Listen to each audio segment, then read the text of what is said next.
variables. It basically gives the measure of monotonicity of the relation between two variables.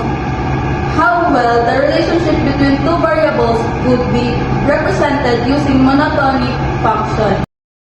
So this is a proper interpretation for Spearman-Cramp order correlation.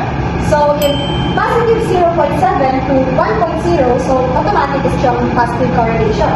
Then 0.3 to 0.70 is moderate positive correlation. Then 0.1 to positive 0.30 is weak positive correlation. Then if 0, then automatic no correlation. Then if negative 0.1 to negative 0.3, then automatic weak negative correlation. Then the next one is negative 0.3 to negative 0.7 is moderate negative correlation. Then after that, the last one is negative 0.7 to negative 1.0 automatic is strong negative correlation. Next, we're going to proceed to problem solving para mas maintindihan natin yung Spearman-Cramp order correlation. So, ang topic natin is all about with helmet and without helmet. So, yung with helmet is magiging X natin and Y naman yung without helmet. So, ang step na natin, kailangan natin i-rank yung with helmet. So, magpo-focus tayo dito. Titignan muna tayo dito sa X. Pipiliin natin dito kung alam yung pinakamataas sa given. So, kung mapapansin nyo, ang pinakamataas dito is 28. So, siya yung magiging rank 1 natin. I-rank natin siya mula sa 1 hanggang 10 dahil ang given natin is hanggang 10. So, 28 is 1. Next is yung 23, number 2 natin. Sunod is yung 20, pang 3 natin. Next is yung pang 4 natin is 17. Next is 16, pang 5.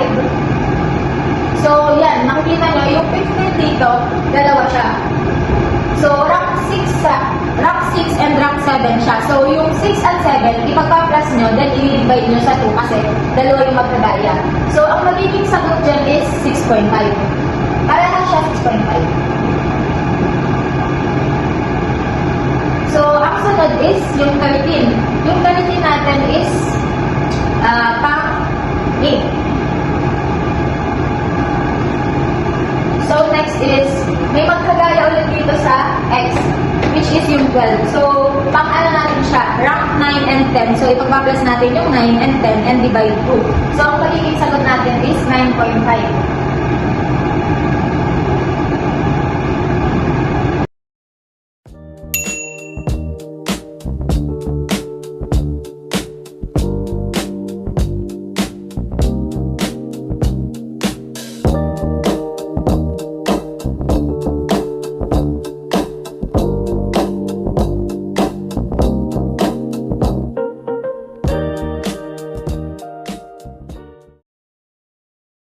So, after nung marank natin is ipag-minus natin itong dalawa. Hindi pwede mauuna yung y bago yung x. Dapat x muna bago y. So, 3 minus 3 is 0. 9.5 minus 4.5 is 5.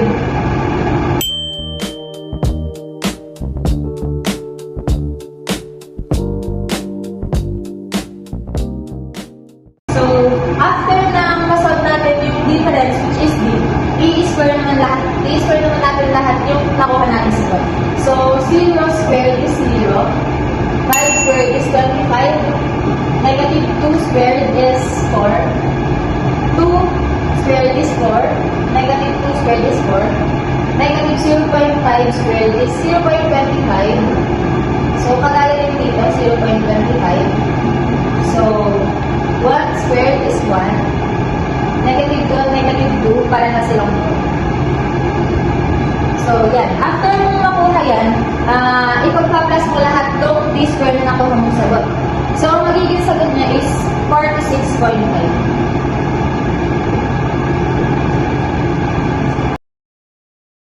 So, after natin makuha yung sagot kanina, hindi pa natatapos doon ang pagsasolve sa Spearman-Cramp order correlation. So, may formula tayo ginagamit dito, which is ito. So, yung nakuha natin sagot kanina, gagamitin natin siya. So, yung RS equals 1, constant siya. So, gagayahin lang natin siya, tapos bababa natin yung 6. Tapos yung nakuha natin kanina dun sa d squared na total, ilalagay natin siya, which is 46.5. Next is yung L. Yung L natin, kung ilan yung given, which is 10.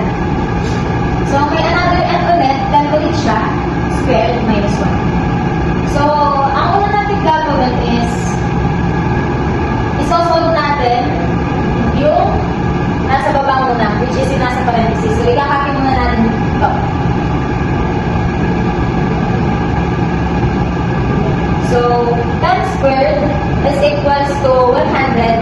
1 is 99. So, copy ulit natin. So, 6 times 46.5 is 279. So, 10 times 99 is 990. Then, 279 divided 990 minus 1 is equals to 0.72. So, hindi ba yan yung answer natin? So, kanina may na-discuss about dito sa mga correlation. So, yung 0.72 is nasali siya sa strong positive correlation. So, therefore,